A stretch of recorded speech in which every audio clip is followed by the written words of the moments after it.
I. So we're talking about being made of non-self elements. So I, Neti, am made of everything other than Neti.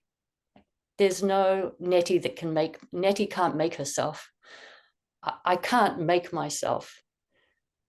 There isn't a separate Neti that can make Neti each day. She's made up of all these other things. And of course, it's we can look at that. It fans out infinitely. But just one simple example is sort of waking up in the morning. I wake up in the morning, I kind of go through my day, just sort of like a quick mapping out before I get up for Zazen, just a quick kind of like, today's Wednesday, this is happening, that is happening, here's the breakdown of the day. It's kind of one of the first things I do before I get up. In a sense, I'm kind of inventing myself, but I'm not making myself, because it's all of those things that are making me. Like that I'm going to do Zazen in the morning. It's the Sangha and the fact that Zoom exists. And it exists because there's a billionaire in China, that the economic system there allowed it possible for that technology to have come to pass. And it got amplified because of COVID. And so like before I've even thought about one thing, the very first thing that I'm going to do Zazen, already the whole of the planet is implicated in a microsecond. So although my experience is that I wake up and I map out my day and I'm going to be the one moving through the day, on closer examination, it's all those other things that are not me that give me the appearance of my own existence. It's all those other things, and none of them are me in the conventional sense, that allow me to have the experience of my own existence.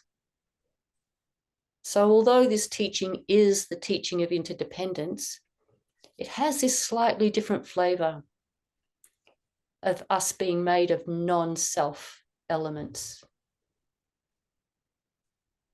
And it has implications for how we live in the world, which I will get to in a little bit. So another kind of very practical example is if we take a cake, a baked cake. That cake can't make itself. If we just take one little element, the cake is made with flour. And then if we think about flour, flour can't make itself either. Other things made flour. And just one example would be a grain of wheat, a grain. But that grain couldn't make itself either. It needed a rice plant.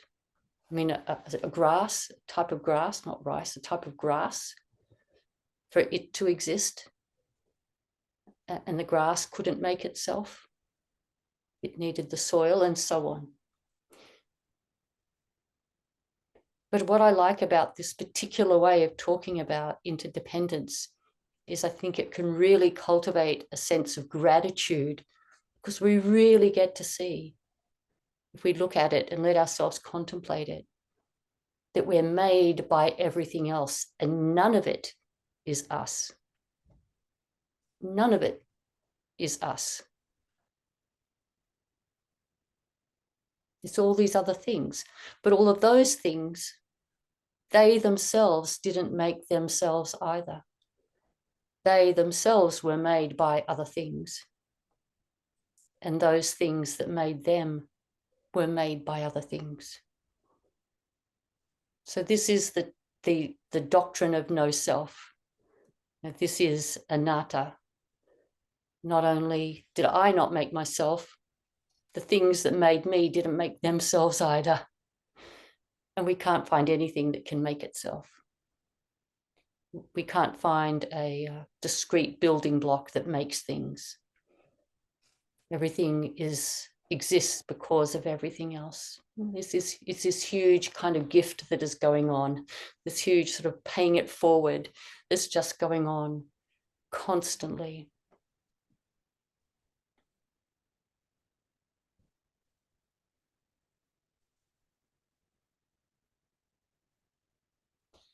And in the Diamond Sutra, it talks about 4 different notions that it is good to let go of. And the first of those 4 is the notion of self. And one way that we can begin to let go of the notion of self is this teaching of we are made of things other than ourselves. We're made of things other than ourselves. We can just let that phrase, like while you're driving your car or while you're doing dishes or while you're lying in bed, you can just let that phrase come in. I'm made of everything other than myself. And then it's fine to spend some time just going through the list. Of course, you can't get to the end of the list. But you can just kind of go through the list a little bit. I'm made of everything not other than myself. And it can help us to really, in our bones, see this truth, the no self truth, which is not to say, of course, that conventionally there isn't a self. Conventionally there is, but this conventional self is actually made of non-self elements. So they're sort of 2 truths. They function a bit like 2 truths.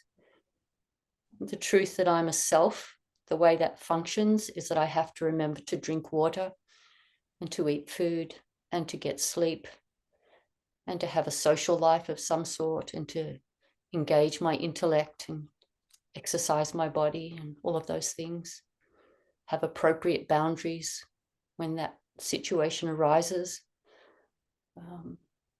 So that's the practical, functional side of self.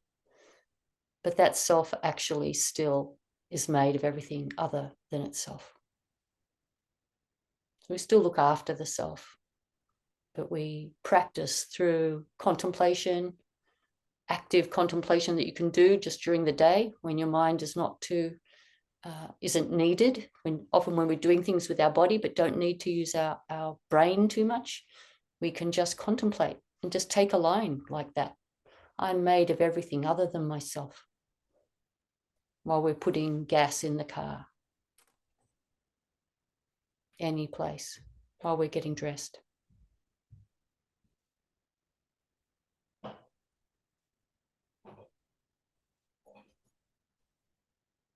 So another one of the 4 notions in the Diamond Sutra, besides the notion of the self to let go of, is the notion of being a human. Oh, hey. I'm just doing a call.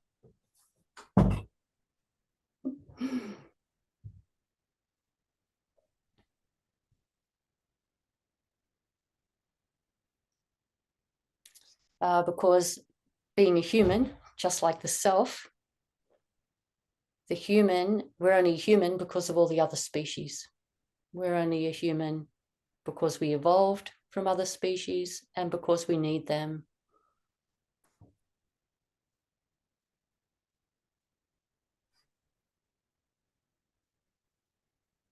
And so in the same way, we can see that each species doesn't make itself.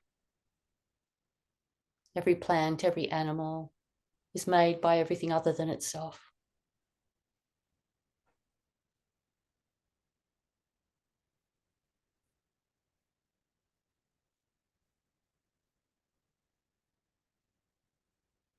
And it's good just to think about these things. It helps us to, in a way, not feel isolated. Well, not in a way. It helps us to not feel isolated. It helps us to see how dependent we are on everything and how fortunate we are to be able to be, to exist through the kindness of others. And then another notion is the notion of being like a sentient being. And I particularly like this teaching that for us to be a living being, a conscious being, requires all of the beings, all of the non-sentient beings. For me to be alive requires, it requires rocks and it requires clouds. For me to be alive requires rocks and clouds. So we should be bowing continually to rocks and clouds. And all through our day, we should just be bowing in our minds to everything in our minds. And to computers, as someone just commented, to everything. That's the thing, the bowing to non-sentient beings really helps us to actually appreciate incredibly mundane things, like microwaves or anything, doesn't matter. We can bow to it and be grateful for its existence.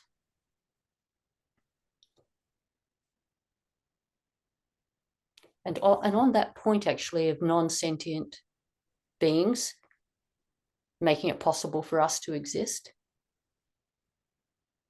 is that because this web is completely inseparable, we can't track the relationships, but there's nothing that lies outside these relationships, then we can also actually not have ill feeling even to things like poison or milk that's gone off in the fridge or anything that you might have a tendency to have aversion to, a spider for some people, that if we can see that our existence is dependent upon their existence and their existence is dependent upon ours.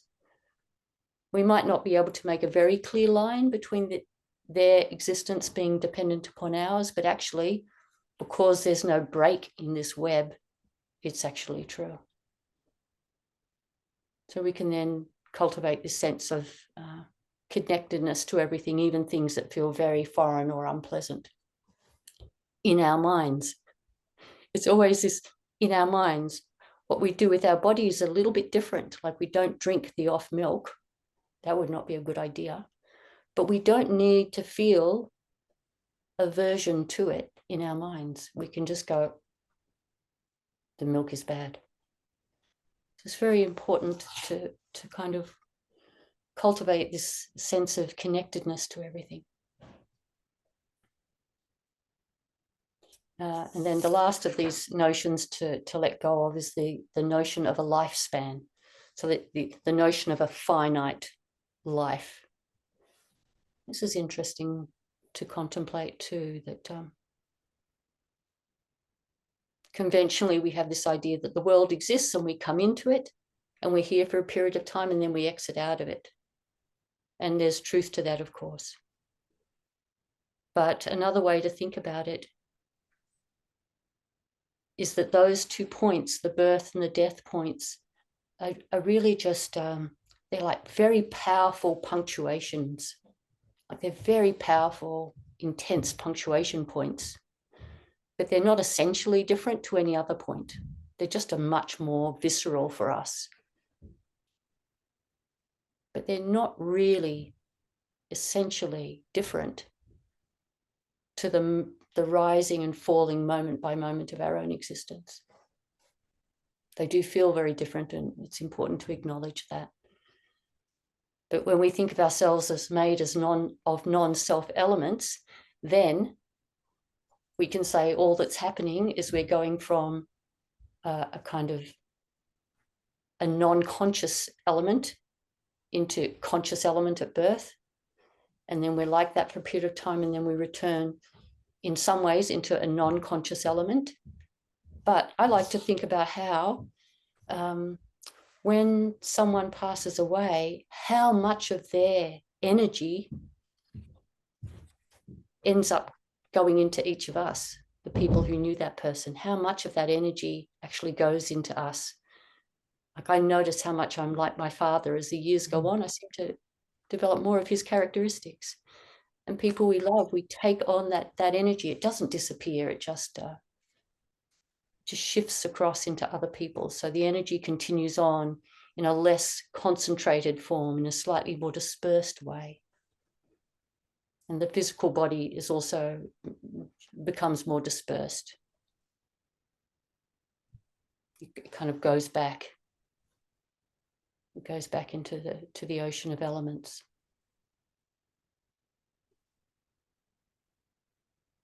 I wanted to share a koan. Many of you will know this one very well, but I like this longer version. This is a slightly longer version. This is case 37 in the Mumonkan, Zhao Zhou's The Oak Tree in the Courtyard.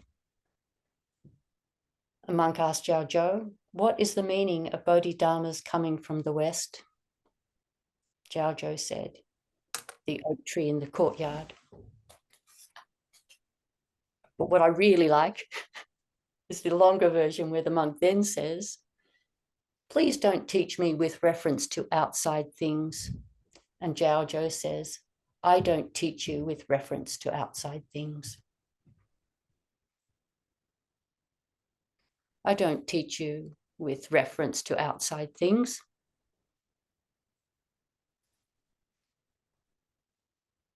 How could the oak tree in the courtyard possibly be an outside thing? How could it possibly be an outside thing?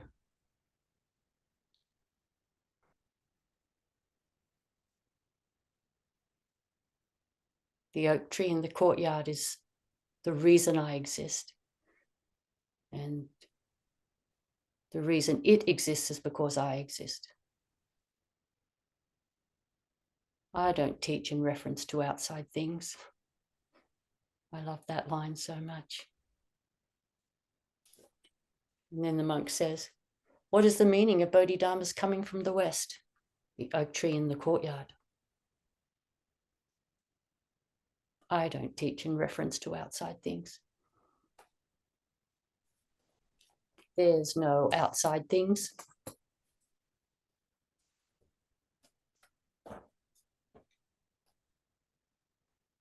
So the effect of this sort of contemplation, which we can contemplate for years and years and years, the effect of this contemplation is it makes it sort of impossible. Maybe we can have little relapses, but it makes it sort of impossible to be lonely.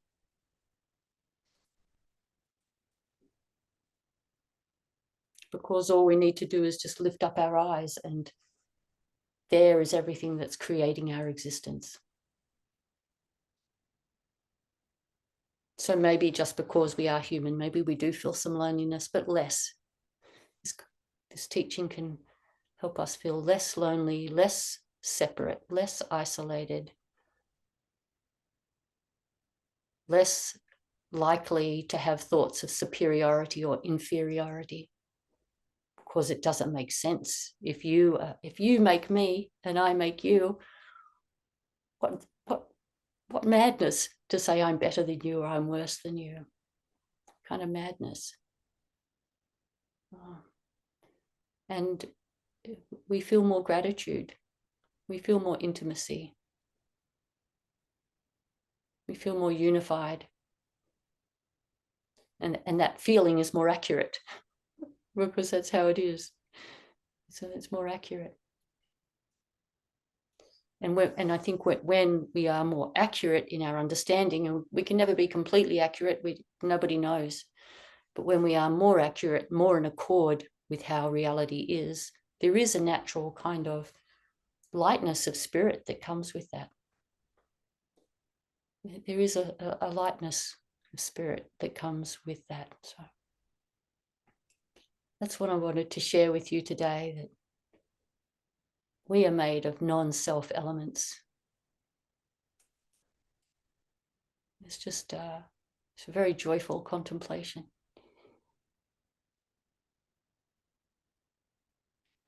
Yeah.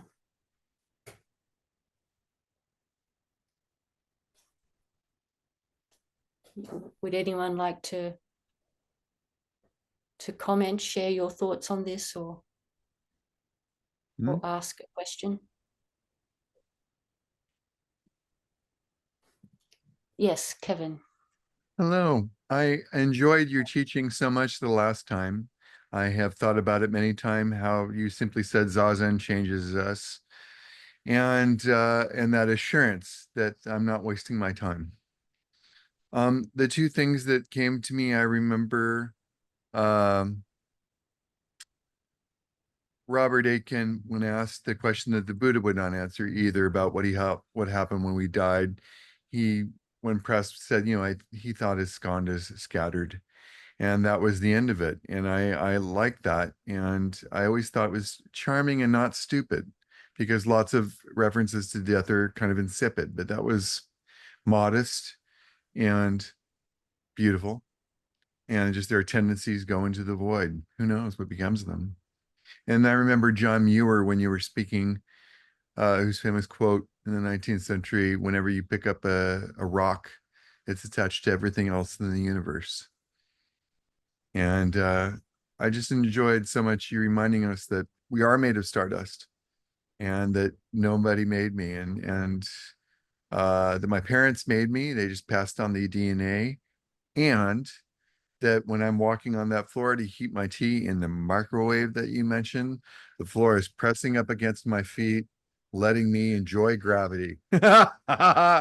So thank you very much for reminding me of the miracle of existence. Yeah, and I think particularly why I like this teaching is that it has no end. So when you say like the floor makes it possible for me to function with gravity, then we can also think that the floor is made of non-self elements too, and even the stardust, like there's just no end. Turtles all the way down. Turtles all the way down.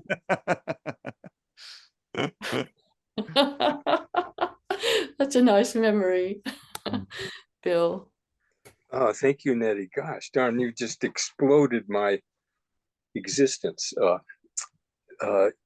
So I can help me to better, let me say this first, like disassemble myself and reassemble whatever myself is with everything around me. I've been for the last, and I'm really enjoying it, contemplating the 10,000 things. And you've just, it's like you've just given it a huge boost tonight to add that to my my meditations, and I really appreciate it. Thank you. Yeah, you're welcome. I'm not actually sure exactly where the first time this teaching is written about, but I imagine it's in the Pali Canon. Someone here might know. I just know it just as that. We are made of non-self elements, but it's probably in the Pali Canon somewhere. Yeah.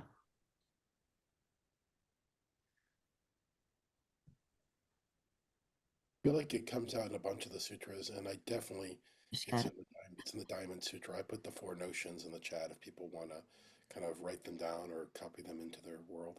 Sorry, Heather, I didn't mean to distract from you. No worries. Thank you for your talk, Neti. I really like that perspective on interdependence. It's not one that I've heard before. And it seems to me inarguably true that self is made of non-self elements. And as I was listening, I couldn't help but think of, I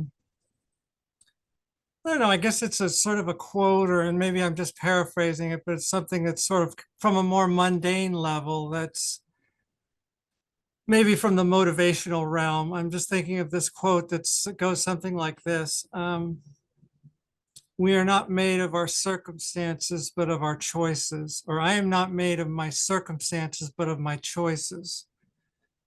And that made me think of the 5 remembrances. I am of the nature to grow old. There's no way to escape growing old.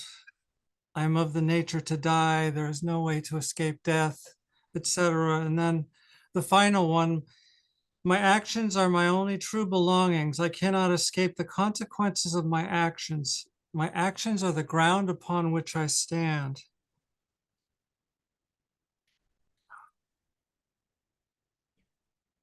So that made me think of the question, is my karma who I am or what I have? Yeah.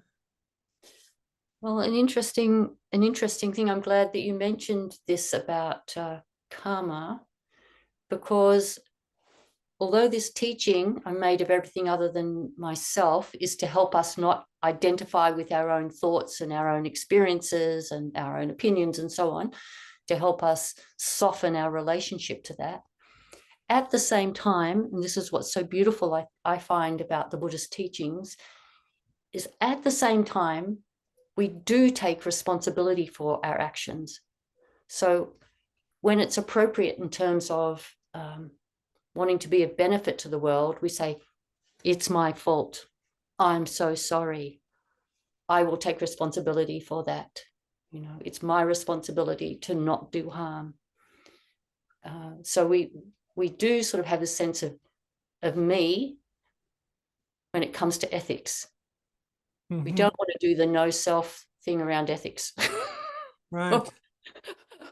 And this is one of the faults, of course, that this is the shadow side of no self. The shadow side of that teaching is people feeling they can do whatever they want. But of course, that's a mistaken view. So we have a very clear sense of self when it comes to ethics. But even within that, then we can say, the fact that I made a mistake, the fact that I did do harm, is because of all the karmic conditions, everything in the past, all the forces that other than myself that brought me into existence. You know, so we can also be forgiving and gentle with ourselves when we do make mistakes, but we also take responsibility. And this is the two truths teachings. We never want to tip one side and forget the other. I like to think of it as being on a motorbike. When you on a motorbike and you go around a bend, you appropriately tip in a certain direction to go around a bend, and then you straighten up, and then you tip another way. So you tip whichever way is appropriate. Tip towards no self, tip towards self. It's my responsibility. Tip towards no self. I feel so much gratitude that I'm able to exist. So it's just like that. Mm-hmm. I'm glad you mentioned the two truths. Thank you. You're welcome. So, Neti, just to be a little pokey, since we're just a chain of ongoing causes, or maybe we're not, where do cause and effect complete each other?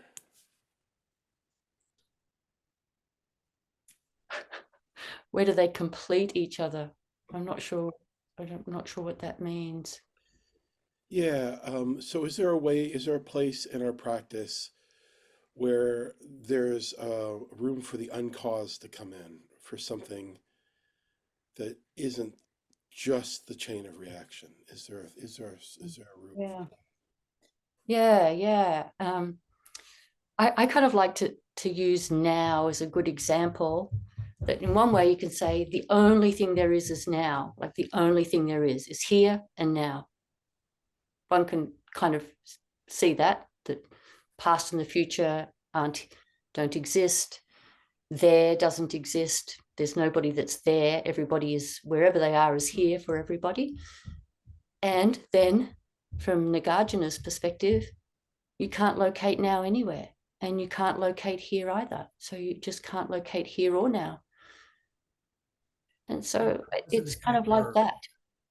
Everything is causes and conditions, and you can't actually locate a cause or a condition or a result. Can't kind of locate them either. So we just walk this kind of unknowable reality between something is and something isn't. And what I like about that is I don't need to try and land. I don't need to try and land. I just tip like on my motorbike. Tip on. Now is the only thing there is. Tip on. Can't even find now. I have no idea whatsoever. Causes and conditions. What cause? Where's the condition? Where's the result? I can't find it. You know. And it seems it also points that if that's the way that we hold it, that now's where a practice moment can emerge. And now's where you can do some of that, engaging in the karmic stream to transform it, but also engaging in the karmic stream to let it be uncaused, to not hold it and have it just flow. Does that feel? Yeah. Yeah. Yeah. Cause and effect are a mistaken view, because everything has a multitude of causes. We're involved in a web of everything. And so there are no specific causes and effects. It's just an illusion. Well, that's one of the truths. That's one of them. And then the other one is, you fall over and you get a bruise on your leg.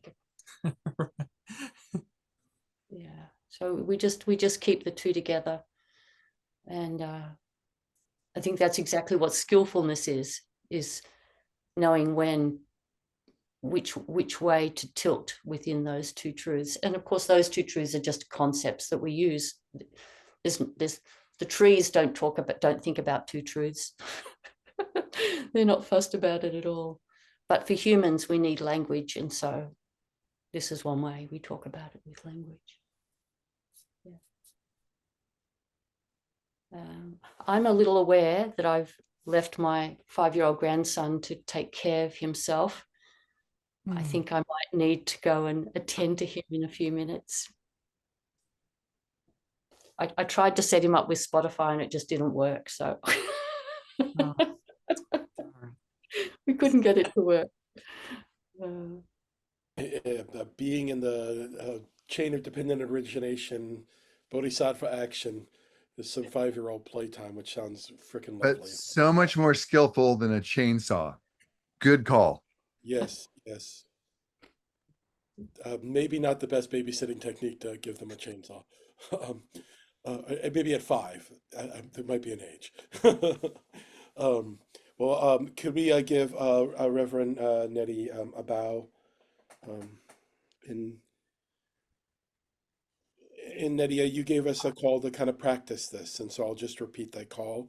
That these kind of 4 ways to kind of practice with your life or stuff are things that you can use as you're moving through your week next week, and I'd really invite you to play with them. They're deep and they're worthy, and they seem to open up a quiet, loving presence inside of me whenever I do anything like them. Do you want to add any final words before we shift? No, it's just really good to see you all. And thank you so much for the prompt, Mike. It was really good. Thank you. So, Thank you. Thank you. So I'll sign out now. Thank you.